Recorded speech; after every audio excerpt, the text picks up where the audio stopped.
He's just a maintenance guy. Why's his name even on this wall?" The voice echoed through the hallway like a slap, cold, condescending. A young assistant principal in a crisp navy blue suit stood with arms crossed, glaring at the freshly painted wall in the west wing of Easton High School. The plaque, modest and slightly tarnished, had just been uncovered during renovation. It read, "Dedicated to Elijah Ward, educator, veteran, mentor." But now that plaque was surrounded by wet primer. Someone had ordered it painted over. In the dim corner of the hallway, a thin, quiet man in his late 60s stood unnoticed. Janitor's keys hung from his belt, uniform faded, posture straight. His eyes, though tired, didn't miss a thing. He'd heard every word. That was his name on the plaque, Mr. Elijah Ward. 30 years ago, he taught history in that very building. Before that, he'd served 2 tours overseas with the 82nd Airborne. He'd come home with a chest full of medals and a mind haunted by memories too heavy for most to carry. And after the war, and after the classroom, he'd stayed, working behind the scenes, fixing pipes, replacing lights, mopping floors. He never sought attention, but someone, years ago, had insisted he be honored. Now they were trying to erase it. Mariah Jordan, a senior, watched it unfold from the stairwell above. She wasn't supposed to be there. Her journalism project on the school's forgotten faculty had led her to the maintenance records and to Elijah. She had spoken to him for weeks, learned about his service, about the books he still read, the quiet mentorship he gave to students others ignored. She rushed down the stairs. "Excuse me," she said, her voice trembling but steady. "Why are you painting over that plaque?" The assistant principal turned, startled by the interruption. "This is an old fixture. It's not on the new renovation plan. We're updating the wing. But that name means something. He means something." The man shrugged. "He's the janitor. Let's not make a big deal out of it." Elijah said nothing. He never did in moments like this. Not when kids mocked his silence, not when teachers ignored his greetings, not even when they painted over a tribute meant to last. But Mariah did. She pulled out her phone, snapped a photo of the half-painted plaque, posted it with the caption, "They painted over history today, but I won't let them erase it." By that evening, the post had gone viral, and by the next morning, people were watching, listening, asking questions. Because this time, Elijah Ward wasn't just the maintenance guy. He was the story. By Monday morning, the plaque was no longer just a forgotten piece of metal under fresh paint. It was national news. Local channels picked it up first. The viral photo of the half-painted tribute, the blurred name barely visible under white primer, and the student's caption that stung like truth. "They painted over history today, but I won't let them erase it." News vans lined the street outside Easton High School. Reporters stood under umbrellas, asking about a janitor most students had never spoken to. Staff ducked their heads, scrambling for statements. No one expected the quiet man with keys on his belt to become a flashpoint in a national debate. Elijah Ward, meanwhile, did what he always did. He showed up early, unlocked the gym, mopped the floors, checked the boiler room. But he knew something had shifted. The stairs were different now, longer, uncertain. Whispers floated through the halls. "That's him, right? The guy on the wall? He used to be a teacher? I heard he was in the military, like real combat stuff." And still, Elijah said nothing. Not to the students, not to the press. But when he passed by the wall, the one they'd tried to cover, he paused. And Mariah saw it.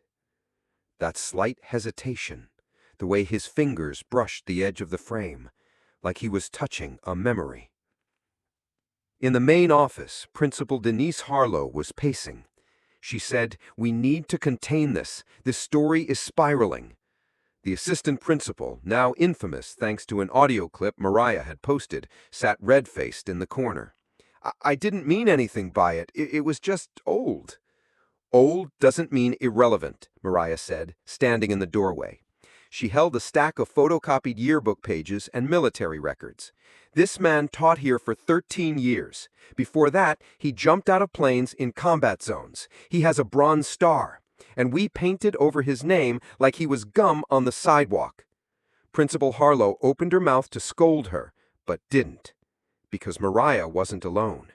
Behind her stood 5 students, each holding their own research.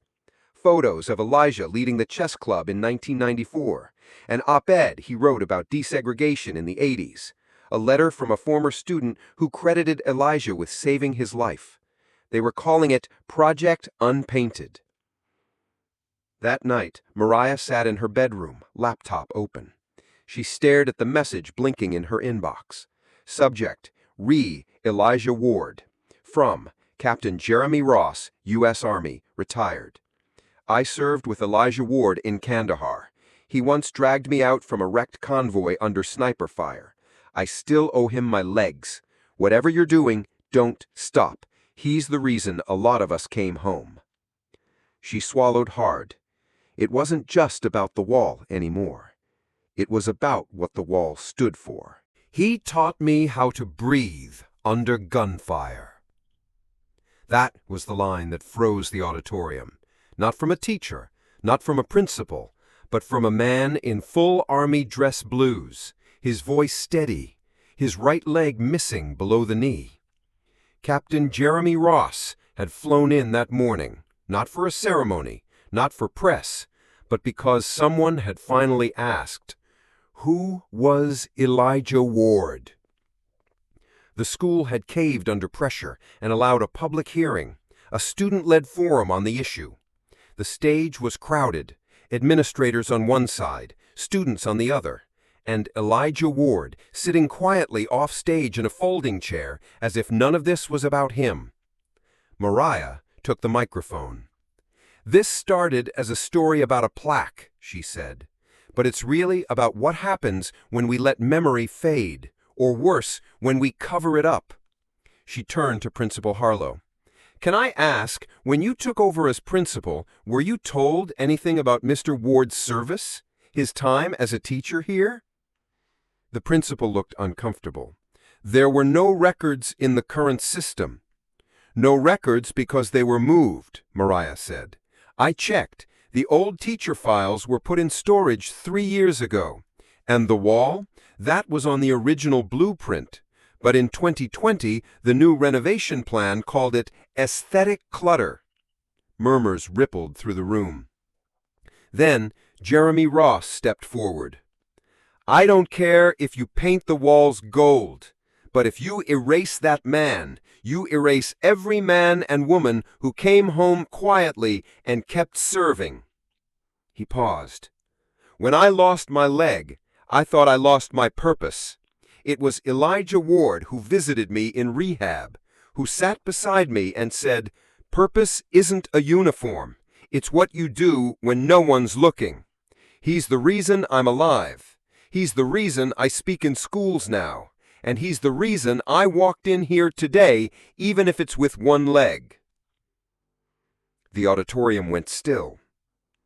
For the first time, Elijah looked up.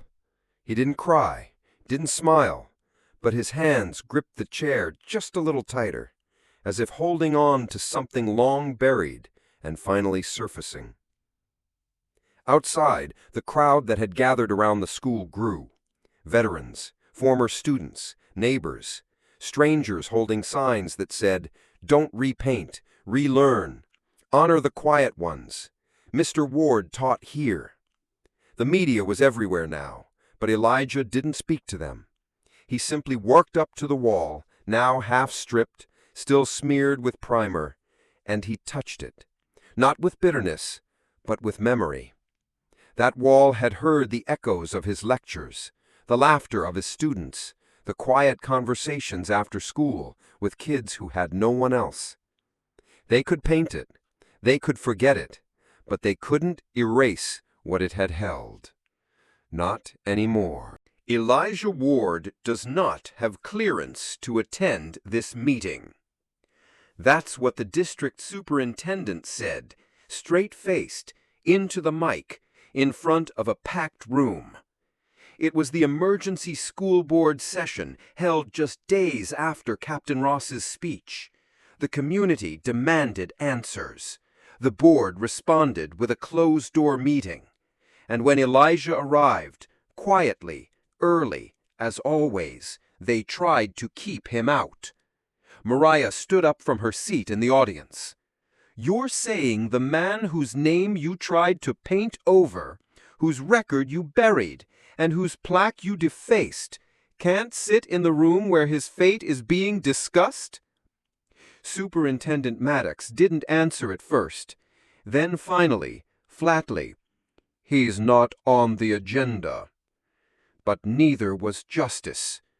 The murmurs in the room turned into voices, low at first, then louder. A teacher stood, then a former principal. Then a Navy veteran in the back said, "Let the man in." Elijah didn't say a word. He just turned around to leave, like he had done so many times before. But that's when something happened. The door opened. Not the back one, not the one reserved for guests, but the front one, the one board members used. And from it stepped out Helen Dupree, former superintendent, now retired, a legend in Easton's education history. She walked right up to Elijah, took his hand, and said, "No more back doors, Mr. Ward." She turned to the board. "I invited you to this meeting. I brought a guest." And just like that, Elijah walked in, through the front, with his head high. Inside, the silence was thick. The board shuffled papers. The superintendent cleared his throat. The legal counsel leaned forward to speak, but Helen held up a hand. "I served with this district for 32 years, and in all that time, the man sitting behind me has been here longer than any of you. Not because he had to be, because he chose to be, every single day." She laid a file on the table. "Inside this folder are student letters, staff testimonials, military commendations, and evidence that the removal of his recognition was done without due process, without record, and, let's be honest, without heart." Mariah rose from the back. "We don't need another committee. We don't need another task force. We need a motion right here, right now, to restore Mr. Ward's place in this school." The room froze. Then a board member, a quiet man who hadn't spoken all night, raised his hand. "I move we reinstate the plaque and add a second one." "What would it say?" someone asked. He turned to Elijah. And for the first time, Elijah stood, steady and firm. His voice didn't boom. It didn't need to. He said, "I was never looking for plaques, but if you must write something, let it say, 'In honor of those who served, twice, once in battle and once in silence.'" It was the kind of morning Elijah Ward never imagined would come again. A morning clear, calm, and full of quiet purpose. The kind of day he'd spent decades helping to build, silently, unnoticed. But this time, the crowd wasn't there for someone else. This time, it was for him. The entire school gathered outside the main entrance. Hundreds of faces, students, teachers, parents, veterans in uniform, alumni who had driven hundreds of miles. All eyes were on the newly repainted wall, white, pristine, waiting for justice. Elijah stood quietly near the podium. He wore a simple suit, neatly pressed, a small flag pin on his lapel reflecting the morning sun. Beside him stood Mariah, Principal Voss, and Captain Ross, all bearing solemn pride. Superintendent Maddox, subdued but sincere, stepped to the microphone. "This ceremony is long overdue," he began, his voice heavy but clear. We owe Elijah Ward more than an apology. We owe him recognition and honor." He paused, looking toward Elijah. "Today, we restore what never should have been removed." Captain Ross then stepped forward, his uniform crisp, medals shining. He spoke directly, firmly. "Let this moment remind everyone that dignity and respect are not privileges. They are rights earned by service, sacrifice, and quiet courage." He turned toward Elijah. "Mr. Ward, thank you for reminding us all what true strength looks like." The students stepped up next, a diverse group from the student council, holding something covered in a white cloth. They gathered around the wall as Mariah approached the microphone, her voice steady yet full of emotion. For decades, Elijah Ward taught in silence. For decades, he built up generations who rarely knew his name. Today, we change that forever. Mariah nodded to the students. They removed the cloth. The restored plaque gleamed brightly under the sunlight, proudly displaying the words that Elijah himself had requested. "In honor of those who served twice, once in battle and once in silence." But below that, engraved carefully into brass, was another line, one Elijah hadn't seen yet. "Dedicated to Mr. Elijah Ward, teacher, soldier, guardian of our history." The applause began softly, building steadily, a powerful wave of gratitude. Veterans saluted, students cheered, teachers and alumni wiped tears from their eyes. Then came something Elijah never expected. Students began stepping forward one by one, leaving letters, small flags, handwritten notes, and tokens at the base of the wall. Each gesture a quiet, sincere recognition of the quiet service he had rendered, service he'd never expected to see publicly honored. Finally, Elijah stepped to the podium. The crowd quieted instantly, every ear intent on hearing his voice clearly, perhaps for the first time. "I never asked for this, but seeing you all here today, I understand something important." He paused, looking out at the young faces, some curious, others deeply respectful. "We don't teach respect in grand gestures alone. We teach it in how we treat each other day by day. It's in how we see each other, not for rank or status, but for our shared humanity." He took a breath, steadying himself. "I've carried many burdens in silence. I served my country once in war, then I served this community quietly, here at this school. And today, you've shown me something vital." He looked at the students directly. "You've shown me that even silence has a voice, that even when history gets painted over, truth can't stay hidden forever, not if someone, even just one person, refuses to forget." He stepped back from the podium, deeply moved. Captain Ross stepped forward again, saluting Elijah, crisply, proudly. Then, slowly, beautifully, every veteran in attendance did the same, hands raised, hearts open. Hundreds of students followed their example, placing hands over hearts, heads held high. Elijah watched it all unfold, quietly stunned. The wall behind him stood restored, dignified, proudly honoring what he represented: quiet heroism, steadfast dignity, unwavering respect. When the ceremony ended and everyone had dispersed, Elijah lingered briefly at the wall. Mariah approached gently, standing quietly beside him. "Thank you, Mr. Ward," she said softly, "for teaching us what history truly means." He smiled gently, patting her shoulder.